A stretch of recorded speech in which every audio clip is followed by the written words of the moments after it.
இன்னைக்கு நம்ம தீர்வுகள் நிகழ்ச்சியில நடவடிக்கைகள் பத்தி தாங்க பார்க்க போறோம். அதாவது எந்த விஷயத்துக்கு உடனே நடவடிக்கை எடுக்கணுமோ அந்த விஷயத்துக்கு எடுக்கணும். தள்ளி போட்டு நடவடிக்கை எடுக்க வேண்டிய விஷயத்துக்கு தள்ளி போட்டு நடவடிக்கை எடுக்கணும். இத பத்தி தான் தீர்வுகள் நிகழ்ச்சியில திரு லேனா தமிழ்வாணன் அவர்கள் பேச போறாரு. பார்க்கலாம்.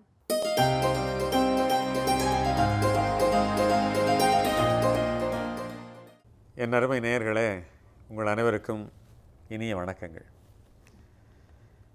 நிர்வாகத்திறனை பற்றி பேசுகிற பொழுது உடனே நடவடிக்கை எடுப்பது, சற்று காலம் தாழ்த்தி நடவடிக்கை எடுப்பது, மிகவும் தள்ளி போட்டு நடவடிக்கை எடுப்பது என்று 3 இருக்கிறது.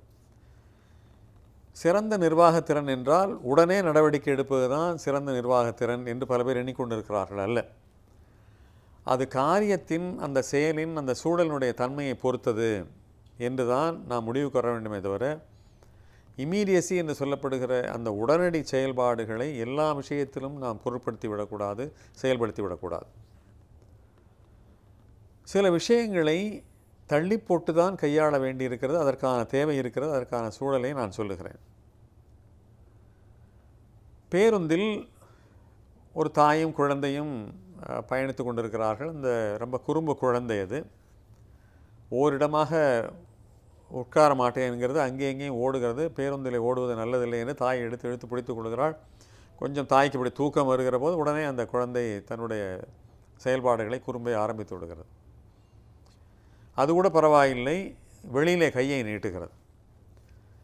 உடனே ஒரு தாய் அதை வீட்டுக்கு போய் சொல்லிக்கொள்ளலாம், மெதுவாக சொல்லிக்கொள்ளலாம், சேர்த்து சொல்லிக்கொள்ளலாம் என்றால் முடிவு வர முடியும்.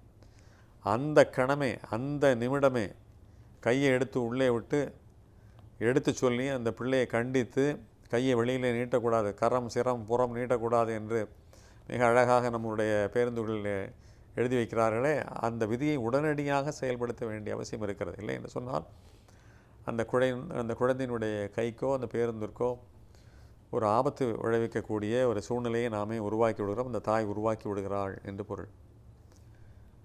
அதே நேரத்தில் நேர்மாறாக ஒரு காட்சியை நான் விளக்குகிறேன். ஒரு அலுவலகத்தில் ஒரு ஊழியர் தாமதமாக நுழைகிறார். முதல் கேபின் என்று சொல்லப்படுகிற அந்த முதல் அறையிலே, கண்ணாடி அறையிலே அங்கே இருக்கிற முதலாளியோ இல்லை பெரிய அதிகாரியோ அல்லது அந்த தலைமை நிர்வாகியோ அவரை பார்க்கிறார். உடனே அவரை கூப்பிட்டு, எப்படி நீ தாமதமாக வர போயிட்டு, என்ன விளையாடுகிறாயா, என்ன பொறுப்பாக வேலை செய்கிறீங்களா இல்லையா என்று ஏதோ கடுமையாக சாடுகிறார் என்று வைத்துக்கொள்வோம். ஒருவேளை அந்த ஊழியருக்கும் ஏதோ வீட்டில் சூழல் சரியில்லை, வழியில் ஏதோ ஒரு சிறு மனத்தாங்கல், பெட்ரோல் போடுகிற பொழுது ஏதோ ஒரு அந்த இடத்துல பெட்ரோல் வங்கியிலே ஏதோ ஒரு சின்ன சண்டை, அல்லது வழியிலே வந்து இறங்கி கொண்ட ஆட்டோவோடு ஏதோ ஒரு கருத்து வேறுபாடு என்றால் அவரும் ஒரு மூட் அவுட் ஆகியிருப்பார். உடனே இருவரும் மோதிக்கொள்ளுகிற சூழ்நிலை உருவாகி விடுகிறது. அல்லது மோதிக்கொள்ளுகிற அளவிற்கு சூழ்நிலை ஏற்படாத அளவுக்கு அவர் மீது ஒரு பெரிய மரியாதைக்குரியவர் என்று சொன்னால் இவர் கோபப்படுகிறார். உடனே அவர் வருத்தத்தை சம்பாதித்துக் கொள்கிறார். அந்த வருத்தம் வேறதோ ஒரு வகையிலே எங்கோ வெடிக்கும் என்று சொல்லுகிறார்கள். தாமதமாக வருகிற ஊழியரை உடனே கண்டிக்கக்கூடாது என்பது நிர்வாக விதிகளிலே ஒன்றாக இன்றைக்கு மேலை நாடுகளிலே பின்பற்றுகின்றன. அதை எப்பொழுது கண்டிப்பது என்பதை பற்றியெல்லாம் பின்னாலே ஒரு சேர்த்து பார்ப்போம். இன்னொரு காட்சியை விளக்குகிறேன். ஒரு வீட்டிற்கு போகிறோம். ஒரு சிறப்பான விருந்து நமக்காக ஏற்பாடு செய்திருக்கிறது. அங்கே சாப்பிடுகிறோம். ஒன்றுமே சொல்லாமல் போய்விட்டு வருகிறேன் என்று சொல்லிவிட்டு வந்துவிட்டு 2 நாள் கழித்து ஊருக்கு போய்விட்டு, நான் மிகச்சிறப்பாக சமைத்திருந்தீர்கள், அருமையான உணவு, என்ன மாதிரி சமைத்திருந்தீர்கள் என்னெல்லாம் ஒரு கடிதம் போடுவது என்று இருக்கிறதே, கொஞ்சம் கூட அது பொருத்தமில்லாத விஷயம். கையோடு பாராட்ட வேண்டும், கையோடு நிறைகுறைகளை சொல்ல வேண்டும் என்று அந்த வீட்டில் இருக்கிறவர்கள் எதிர்பார்க்கிறார்கள். ஆக இதை உடனடியாக செய்ய வேண்டும். முதலிலே பார்த்தோம், பேருந்திலே கையை வெளியே நீட்டுகிற பிள்ளை உடனடியாக கண்டிக்க வேண்டும். தாமதமாக வந்த ஊழியரை தாமதித்து கண்டிக்க வேண்டுமே தவிர கையோடு கண்டிக்கக்கூடாது. இப்படிப்பட்ட விருந்திலே கையோடு பாராட்டி விட வேண்டும், கையோடு நம்முடைய கருத்துக்களை சொல்லிவிட வேண்டும் என்று சொல்லுகிறார்கள். இன்னொரு காட்சியும் நான் சொல்லுகிறேன். இங்கே என்ன நடக்கிறது என்று, யாரேனும் நமக்கு ஒரு பரிசு பொருளை கொண்டு வந்து நம்மிடத்திலே கொடுத்தால் அதை அப்படியே வைத்திருந்து அவர்கள் வெளியேறி போன பிறகு அந்த தெருமுனையில் அவர்கள் திரும்பிய பிறகு தான் அந்த பரிசு பொருளை பிரித்து பார்ப்பது நம்முடைய வழக்கமாக இருக்கிறது. அதுவும் திரும்ப வந்து விடுவாரா என்று எட்டி பார்த்து விட்டு ரகசியமாக பிரிக்கிறோம். அவர் இல்லாத சூழ்நிலையில் பிரிக்கணும் வேண்டும் என்பது நாம் புரிந்து கொள்ளப்பட்ட கலாச்சாரமாக இருக்கிறது. மேலை நாடுகளில் அப்படி இல்லை. யாரேனும் ஒரு பரிசு பொருளை கொடுத்தால் கையோடு அந்த கணமே அதை பிரிப்பார்கள். பிரித்துவிட்டு தங்களுடைய மகிழ்ச்சியை, தங்களுடைய மன நிறைவை, தங்களுடைய பூரிப்பை உடனே வெளிக்காட்டி விடுவார்கள். நாம் என்ன செய்கிறோம்? அவர்களை அனுப்பிவிட்டு அதற்கு பிறகு பிரித்து பார்த்து சில நேரங்களை கருத்து சொல்கிறோம், கருத்து சொல்லாமலே இருந்து விடுகிறோம், முடிந்தால் குறை சொல்லி விடுகிறோம். ஆனால் மேலை நாடுகளிலே உடனுக்குடன் என்பதை பரிசு பொருளை பொறுத்தளவில் அந்த கருத்தை எதிர்பார்க்க. சில நேரங்களிலே அவர் பெரிய அளவில் அந்த பேக்கிங்கை பிரிக்க முடியாதபடிலாம் பண்ணுறதில்ல. ரொம்ப எளிதாக அதை உடனே பார்க்கும்படியாக பிரித்த நிலையிலே கொடுப்பார்கள். உடனே அந்த பூரிப்பை பார்த்து இவர்கள் பூரிப்பார்கள், அதை கொடுத்தவர்கள் பூரித்து போவார்கள். மிக பொருத்தமான பரிசை கொடுத்து விட்டவனை போல இருக்கிறதே என்று அவர்கள் உடனே மகிழ்ந்து விடுகிறார்கள்.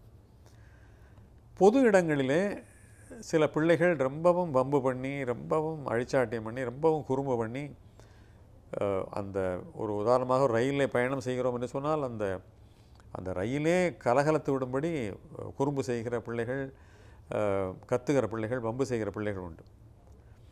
அந்த பிள்ளைகளை எல்லோரையும் வைத்து கொண்டு நாம் கண்டிப்பது என்பது மிக தவறான செயல் என்று சொல்லுகிறார்கள். அந்த பிள்ளை ரொம்ப காயப்பட்டு விடுகிறது. மிக மென்மையாக அந்த பிள்ளையை கண்டித்தால் போதும் என்று சொல்லுகிறார்கள். வீட்டிலே அழைத்து கொண்டு போய் அதன் பிறகு பொறுமையாக இந்த மாதிரி பொது இடங்களிலே இந்த மாதிரி நீ வம்பு செய்யக்கூடாது, குறும்பு செய்யக்கூடாது என்னெல்லாம் மென்மையாக சொன்னால் போதும் என்று சொல்லுகிறார்கள் சிறந்த உளவியல், குழந்தை உளவியல் வல்லுநர்கள். அதே போல் அந்த தாமதமாக வந்தார் அல்லவா, அவரை பற்றி நாம் திரும்பவும் பேச வேண்டும். தாமதமாக வந்தார் அல்லவா, அவரை சேர்த்து வைத்து கொண்டு அலுவலகெல்லாம் முடிந்த பிறகு நீங்கள் வீட்டுக்கு போகும்பொழுது என்னை கொஞ்சம் பார்த்து விட்டு போங்கள் என்று சொல்லி தனிப்பட்ட முறையிலே அறையிலே அமர வைத்து, இன்றைக்கு ஏன் இப்படி தாமதமாக ஆனது, இன்றைக்கு மட்டுமல்ல நீங்கள் தொடர்ந்து தாமதமாக வருவதை நான் பார்க்கிறேன், இதை நீங்கள் தவிர்க்க முடியாதா என்றெல்லாம் கேட்கலாம். அதுதான் முறை என்று சொல்லுகிறார். தாமதமாக வந்த ஊழியர் தன்னுடைய செயலுக்காக வருந்துவதை விட எப்பொழுது அவர் அதிகமாக காயப்பட்டு விடுகிறார் என்று சொன்னால், பலரையும் வைத்து கொண்டு அவர் கண்டித்தார் என்பதுதான் அவருக்கு அதிகமான கோபமாக, வருத்தமாக ஆகிவிடுகிறது. ஊழியர்களை கண்டிக்கிற பொழுது தனிப்பட்ட முறையிலே கண்டிக்க வேண்டும், அதுதான் சரியான என்றும் அதைத்தான் மிக அழகாக சொல்வார். அறையிலே கண்டியுங்கள், அவையிலே பாராட்டுங்கள். பாராட்டு என்றால் ஒட்டுமொத்தமாக எல்லோரையும் வைத்துக்கொண்டு பாராட்டுங்கள், கண்டிப்பது என்றால் தனிப்பட்ட முறையிலே கண்டியுங்கள் என்று. எனவே இமீடியசி என்பது இந்த விஷயத்திலே பொருத்தமாக இல்லை என்பதுதான் மிக சரியான விதியாக இருக்கிறது.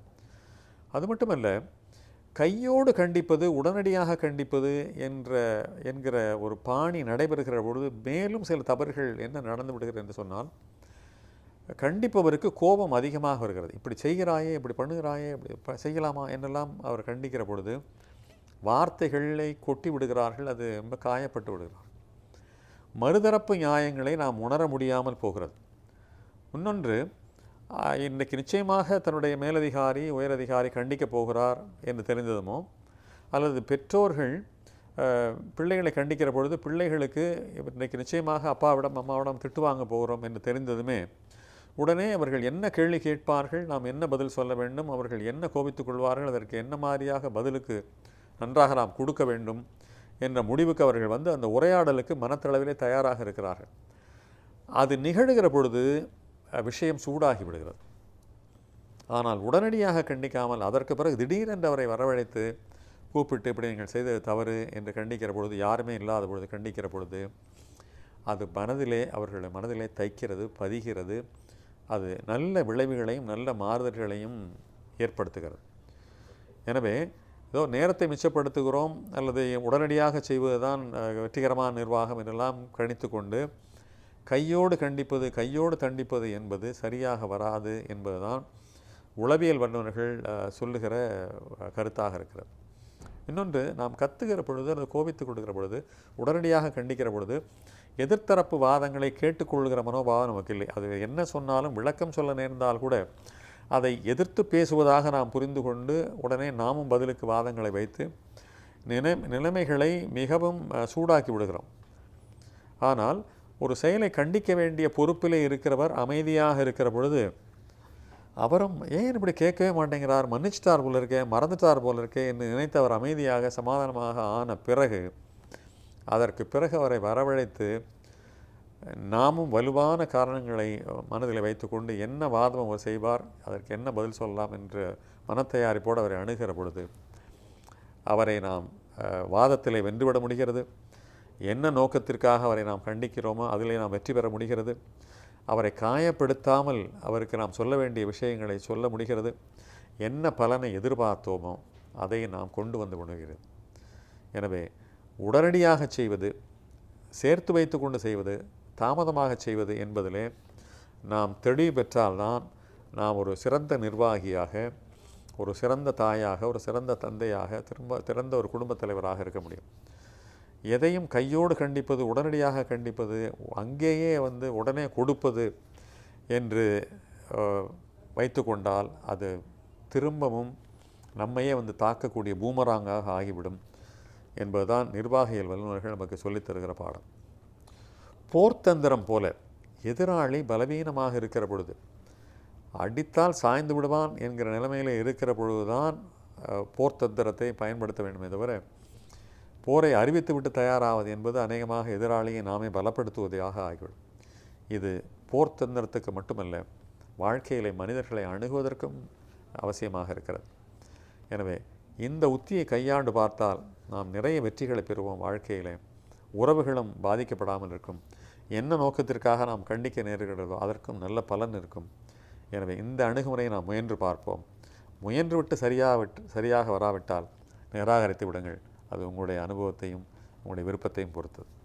மீண்டும் சந்திக்கிறோம் நண்பர்களே. வணக்கம்.